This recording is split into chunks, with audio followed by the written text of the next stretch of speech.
So when we go back to the history of where we were the greatest, we had men who came in and dared to defy the system, dared to say to the generals, you're not qualified. Well, in the old days, most of the generals were combat vets. Now I looked it up. Most of them never even been in combat. Well, even the ones who were in combat vet, they had very little combat. I mean, Petraeus never really had combat vet. With all due respect to him, he was shot at a shooting gallery and then promoted himself all the way to the top. I think through all generals, there are other four-star generals that the NSA never saw combat.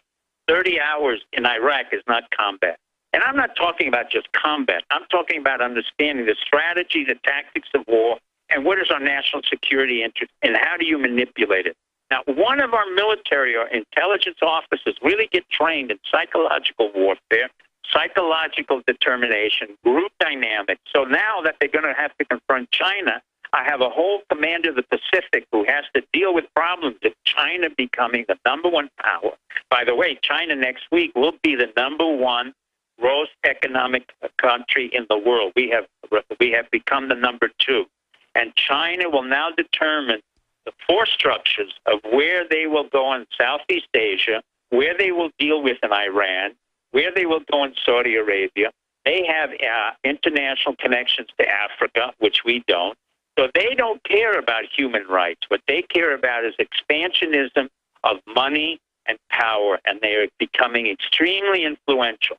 There will be a point of confrontation now that I've never said before with China. Well, yeah, I mean, I'm not romanticizing Japan, but it looks like China is the one pushing it, saying we'll take islands, we're prepared for war. Do you think they might actually try to take some of those islands or take Philippine islands? Yes, I think here's the issue. When I wrote about Pax Pacifica, and some of us wrote in the Op Center books about North Korea and the Chinese episode, I think we have another book coming out with George Galderisi and Dick Couch about the ongoing Chinese situation after Out of the Ashes. Basically what we're saying now is China will be the dominant force in Southeast Asia. They will dominate Vietnam, Philippines, Taiwan, Indonesia, Brunei, all of those areas of that Southeast Pacific area, and the Pacific will be dominated by China. Now, we claim Hillary, who's totally ineffectual, has no executive power, has been a liar since day one. Again, we're promoting sociopaths in Hillary Clinton, in Obama, in the Bush family. What we need are people who've had real experiences and can come on the line, and we have military officers now who have to deal with China in a negotiated way, also limit setting, and at the same time be able to confront what the Chinese call the cabbage strategy.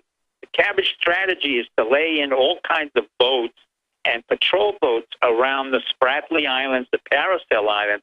Why? Because there's oil. The most important point of oil in the Southeast Asia is around these small Paracel Spratly Islands, and it's been there for over 20 to 30 years, and there will be a confrontation between the Chinese and the Vietnam, and it's occurred over the past 4 or 5 days. I wrote about it 20 years ago. I predicted it would happen, and I will predict that China will keep pushing and pushing until it gets into a confrontation. All right, we're almost out of time. What do you think is going to end up happening in Ukraine?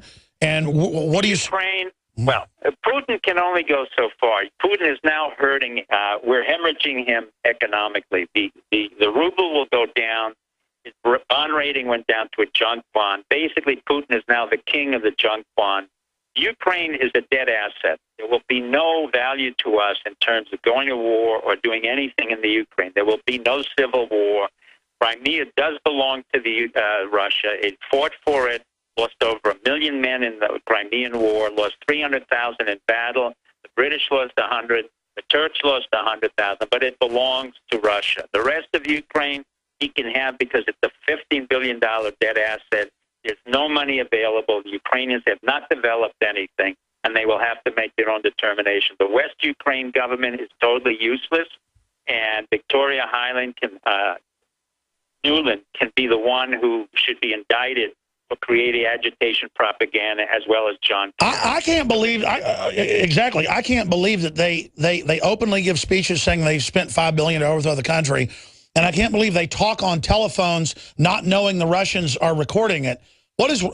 I mean, they literally act like idiots. Well, not only idiots. That's called agitation propaganda. That's why the CIA, which I think she really works for, And John Kerry, whose father worked for the CIA, I think he's nothing more than a tactical kind of, I think, moron. Oh, you think they knew the Russians were listening and put it out? Yes, of course they did. Alex, you know exactly. When she said, fuck you to the European Union, she basically knew that. She wanted it picked up because they're not naive. We monitor, not I, but they monitor, the NSA monitors, the Russians monitor, everybody monitors, and she did that purposely as part of agitation propaganda. It's a stupid tactic. It was a stupid strategy, and now we're paying a heavy price. But I agree with you. Putin doesn't want the rest of it because there's no assets there. No assets. It's a $15 billion dead asset. He can't do anything with it. He doesn't really want it. But Soros wants it to say, oh, look, Europe's all screwed up. Give us trillions more as a banker bailout cover.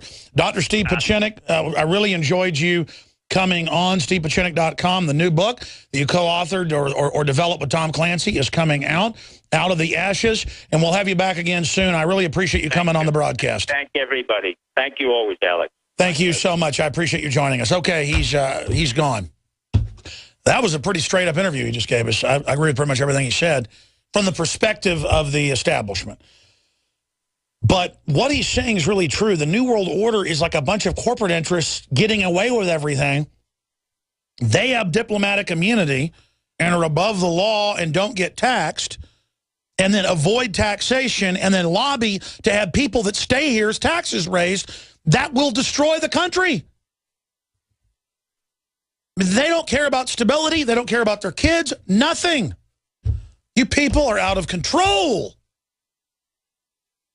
I mean, it's crazy to realize that there's a New World Order computerized grid and a surveillance system, but it's all a bunch of crooks dialing into it, just running around looting. It's crazy town. It's like the globalists run the New World Order, but they're like German barbarians looting Rome. And I don't even like Rome, but I live here, and they're running around looting everything. Where are they going to go once the whole thing burns down? We should try to fix it, back out of it, have a moral society. Not burn it all to the ground, running around stealing everything and teaching kids 2 + 2 = 5 because you're a bunch of social eugenicists that hate it. It's crazy town, folks, is what it is. It really is crazy town. And all I want is stability and to have a future, and you people want to wreck everything. I'm talking to the establishment. You're nuts. And I'll say the average military person's awake. That's good. But the general staff are a bunch of scum. And they'll sell out to anybody, just like the Vichy French. Please support this broadcast. Spread the word about it. Tell your friends and family about it.